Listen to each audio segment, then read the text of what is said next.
வணக்கம் நேர்களே. இன்னைக்கு வண்ணத்திரை நிகழ்ச்சியில் உப்பு கருவாடு.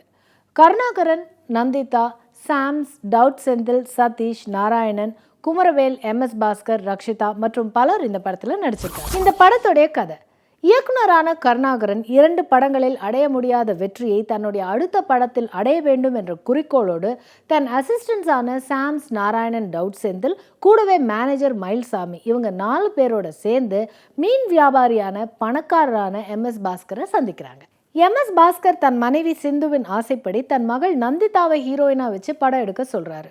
கருணாகரனும் காம்ப்ரமைஸ் செய்து நந்திதாவுக்கு நடிப்பு சொல்லிக் கொடுத்து, தமிழ் சொல்லிக் கொடுத்து, டயலாக் சொல்லிக் கொடுத்து அவங்கள ஹீரோயின் ஆக்குறதுக்காக பெரும் போராட்டம் போராடுறாரு. இந்த போராட்டத்தோட இறுதியில் கருணாகரன் இயக்குனராக வெற்றி அடைஞ்சாரா இல்லையா அப்படிங்கிறதா இந்த படத்துடைய மீதி கதை. ஹீரோ கருணாகரன் வெற்றிக்காக போராடும் ஒரு இயக்குனர் சந்திக்கும் எல்லா பிரச்சனைகளையும் தன்னோட முகத்தில் சுமந்து நடிச்சிருக்காரு.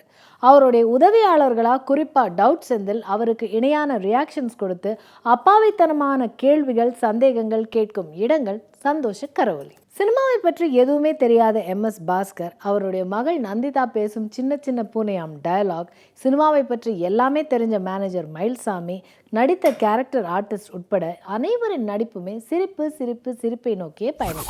ஒளிப்பதிவாளர் மகேஷ் முத்துசாமி யதார்த்தமாக எளிமையாக உருவாக்கப்பட்ட காட்சிகள் எல்லாவற்றையுமே செயற்கைத்தனம் இல்லாமல் ஒளிப்பதிவு செஞ்சிருக்காரு.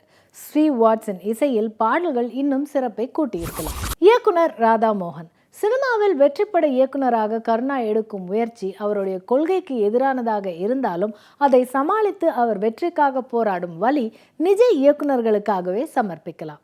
ராதாமோகனின் கதாபாத்திரங்கள், அவர்கள் பேசும் வசனங்கள் சினிமாவில் சினிமாத்தனம் இல்லாதவை. ஒரு பொறுப்பான நகைச்சுவை திரைப்படத்தை எடுத்த ராதாமோகனின் உப்பு கருவாடு சுவை.